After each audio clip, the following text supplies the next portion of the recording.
Good morning, ladies and gentlemen. The Australian High Commissioner to Fiji, John Fix, Lasey, the head of World Bank in the regional office here, the various consultants and various content providers, and of course all the rest from the different Pacific Island countries. It gives me much pleasure to welcome you. Unfortunately, the weather is not very good, but I'm sure you'll enjoy the next 2 days here in Suva. I don't want to make a very long speech, but essentially the head of the World Bank Regional Office here and the High Commissioner made some very salient points. But I wanted to just give you some fundamentals in respect of digitalization and, of course, the great advent of ITC. You know, many people, when sort of the ITC came into its, some may say, the fourth stage, came onto the platform in respect of accessing or providing access to all ordinary citizens of the universe. It was hailed to be the greatest equalizer, that it would equalize people across all regions, all divides, all countries, even within countries themselves. However, we say it can also be the greatest disequalizer. If you do not give access or make sure that access is not provided to everybody within your country. We have, for example, I'm sure many of the Pacific Island countries actually experience this, you may have certain parts in your country that does not have network coverage. There may be certain parts in your country where you do not actually have access to data, or the data is very slow.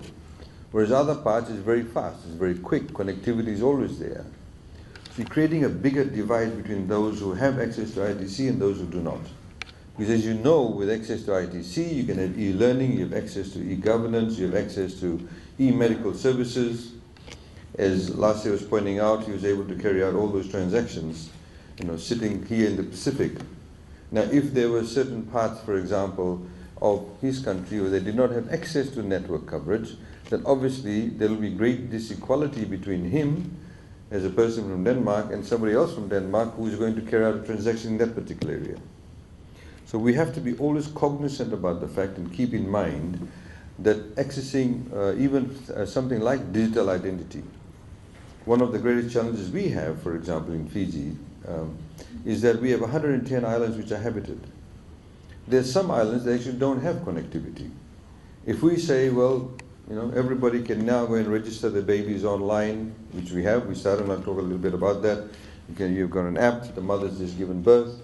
Of course, some of them don't decide the name of the child, but 3 days later, while she's lying in the hospital with all the relatives coming in, she can now go to the phone app, fill in the name of the child, fill in all the details, pay even online, and say, I will come and collect my birth certificate on the 22nd of November at 10 a.m.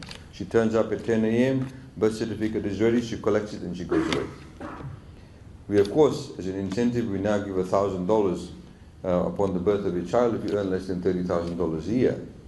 But the point being, if that you have that service available, but you don't have the same service available to somebody else within Fiji, you're creating a huge disequality between the two groups of people within Fiji. In fact, there may not be a distinction between them, but the moment you make a distinction in respect of giving them access or not giving them access to the network coverage, you're creating disequality between them. That we have to be mindful of. So whenever we roll out any of these services, whenever we roll out any new projects, you have to keep that at the back of your mind. So one of the things that, of course, as I mentioned, in Fiji that we are doing is trying to provide new services. Your specific workshop is about digital identity. We started a program with Singapore Corporation Enterprise, and we have a major project with them in respect of rolling out various government services, including from this year we're funding a particular project where people will soon roll out a national ID card. And our goal is by October 2021, every single Fijian will have an ID card which they can carry. And that will be the only source of ID number that they should know. Your driving license, your FNPF or your superannuation fund number, your tax number, everything will be at the back end. It'll all be tied in at the back end of it. Now, one thing I very quickly realized when talking to the Singaporeans is that in most of the Asian countries, in Singapore at the very least, they have actually a culture of carrying ID cards. right? Even before the colonial times, the British required every Singaporean citizen to carry some form of paper in their pocket so they could be pulled up any point in time and produce an ID. Prior to World War II, during World War II, and post-World War II. In Fiji, we don't have that. And I'm sure many Pacific Island countries don't have that either. You don't have a culture of carrying your ID with you, in your pocket. So again, that's something that you need to inculcate. You have to culturalize people to be able to accept that they need to carry some form of identity. Of course, now we have these wonderful things called phones. So many people would argue that is your form of identity, in particular if you now have electronic identity. So that's another fundamental issue that you need to be, keep at the back of your mind about regarding identity. We have decided on this ID card rollout for a number of reasons. Of course, we want to make things easier for people. We don't have to remember multiplicity of numbers, remember your TIN number, your tax number, your driving license number, your superannuation number, your birth certificate registration number, your passport number. It gets too many. There's too many numbers to remember. So with a single ID card, it makes things easier for people. Of course, when you have a single ID card, it becomes your primary source of identification. It also helps the government manage the distribution of resources. Most Pacific Island countries are, of course, vulnerable to climate change. We had Cyclone Winston. I know Tonga had, the following year, we had Josie, Kenny, and Gita. One of the cyclones actually went through Tonga too. We had Cyclone Winston. Within 36 hours, 1/3 of the value of our GDP was reduced. It got taken away by Cyclone Winston. We had what we call a Help for Homes, a rebuild program, because government felt morally obliged, because the devastation was so immense, to provide people some sorts of funding to rebuild their homes. Close to 40,000 homes were damaged in one way or the other. So people came up, we gave them either $1,500 or $3,000 or $7,000. We didn't give them cash, of course, we gave them a card. We partnered with Vodafone. It was like an M-Pesa card, we had Help for Homes card. So then the money was loaded on, then they took it to the hardware store and they redeemed it by only buying hardware goods that was allowed to buy from that agreed list we had. Now, despite that, we still had some people committing fraud. We then, of course, the following year, we had another round, $110 million. The first year we spent about $125 million in rolling out Help for Homes. Another about $110 million. Again, we knew that there are some people who were, as we say, milking the system. Countries like studies have shown, World Bank studies, etc., have shown, where countries have had devastation with single identity system, people have saved lots of money. The case in study is Pakistan. Apparently they saved over $200 million after a particular disaster. India, for example, recently with the identification program they've got in place, have been able to include or enhance financial inclusion up to about 75% after the identity system was put in place. So it actually helps government to be able to use limited resources in a wise manner. Now, the third reason as to why we have identification, of course, as I said, is to, for example, have ease of doing business. If you have an identification system that has got integrity, then that ID system will be used by banks, will be used by other players or stakeholders within the economy themselves to help people very quickly, for example, get bank accounts open, be able to register businesses, etc. In Fiji's case, recently, from the month of June of this year, we now have your e-profile identification. Anybody that now, after I think it was the 15th of June, from memory, is around about the 15th of June, anybody registering a company now has to do it digitally, which means that people can very quickly register that. If the bank, for example, subsequently when they want to go to a bank to get a loan out, the bank normally does, a check on the directors, who are the shareholders, etc. Previously, and in some cases they still do because it's not fully digitalized, they will send somebody from the bank or their law firm. They'll physically go through all the files, all the records, and says, yes, this is the director, this is the shareholder, there's a particular charge or mortgage on the property. And sometimes if the clerks are lazy, they might just tear off the original and they walk away with it. It does happen. So you see, by having digitalization in that form, it makes things very easy, much quicker. The reality of the matter is that we in the Pacific have a major challenge apart from climate change, and that is to ensure that we have robust economies. We need to have robust economies, we need to have efficient economies, because we do not necessarily have the economies of scale.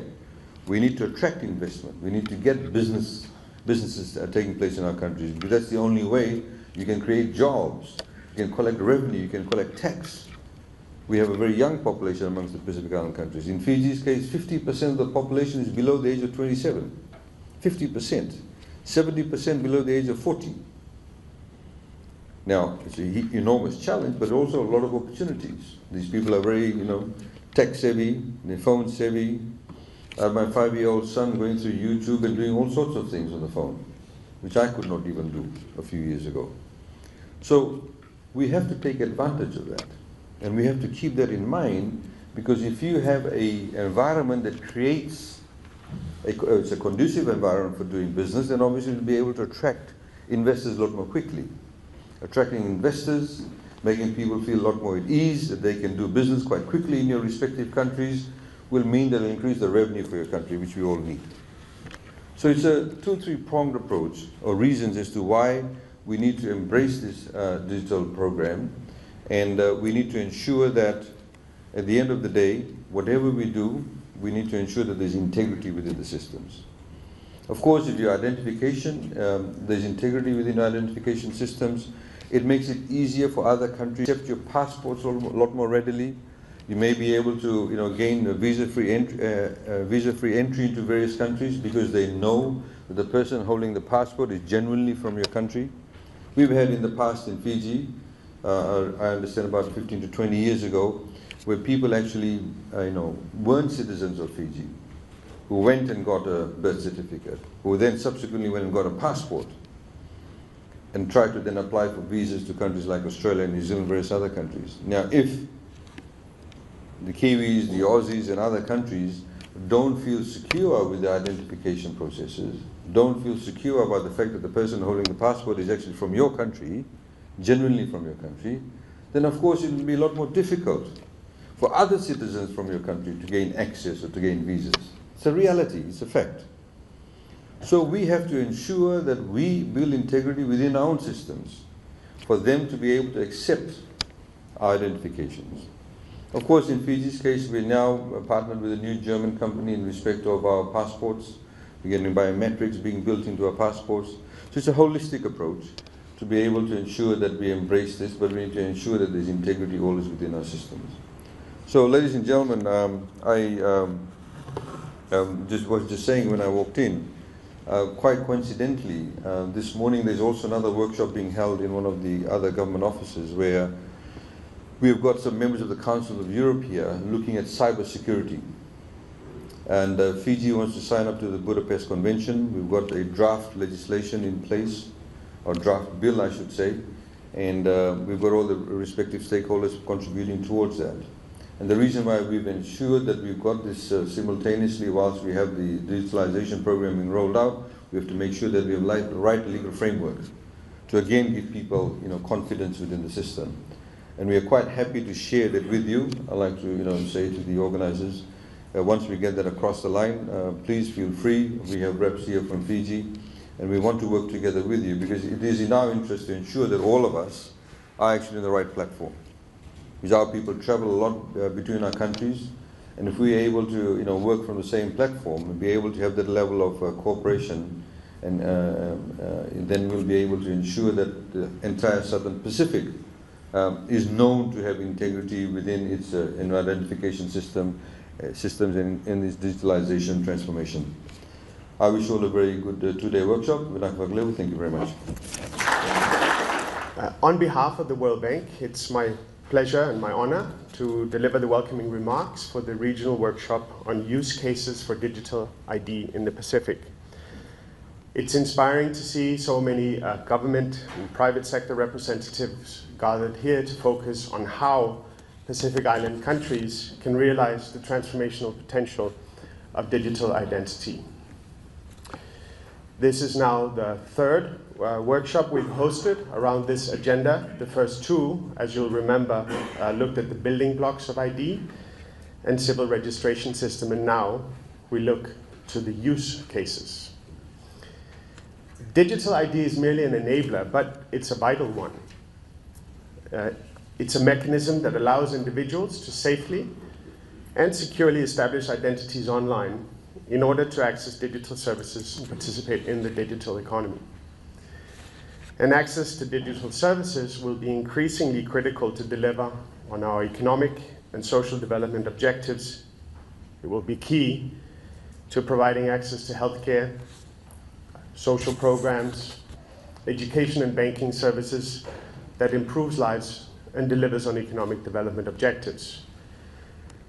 As we grow the digital economy and deliver more services over the internet, using infrastructure that incidentally is rapidly improving across the Pacific, activities and services will become cheaper, quicker, and more convenient.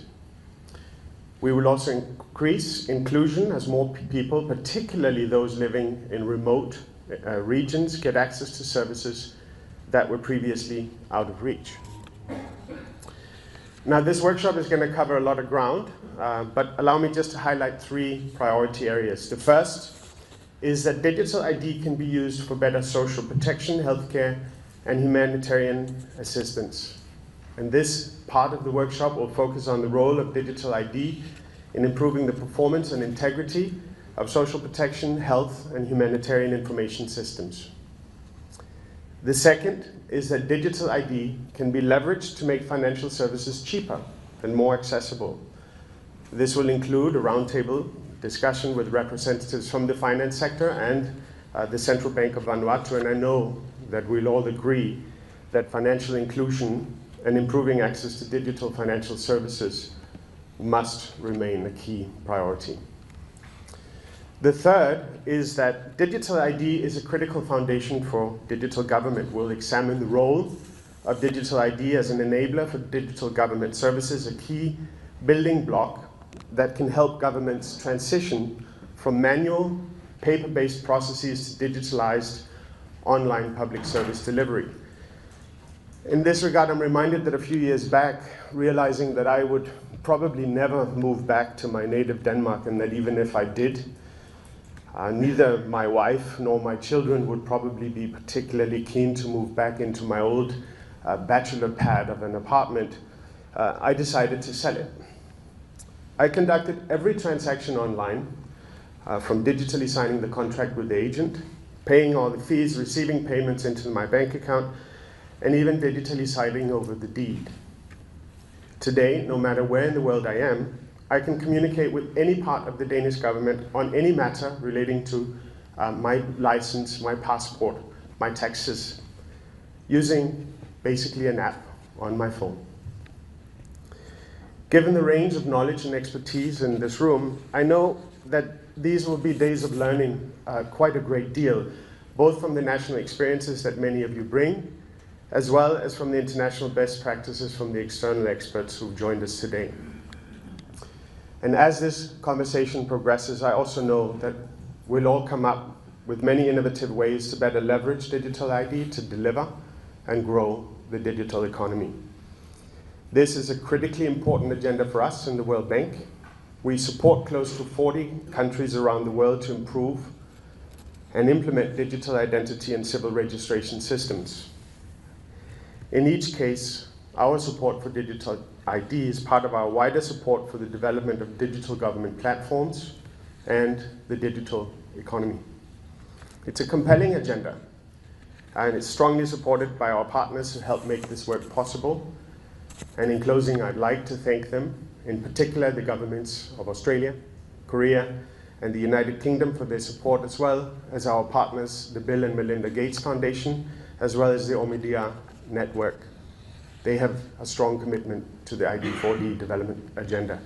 Thank you again for your attendance, warmest welcome, and best wishes for a fruitful deliberation over the next 2 days. Vinaka Vakaleva.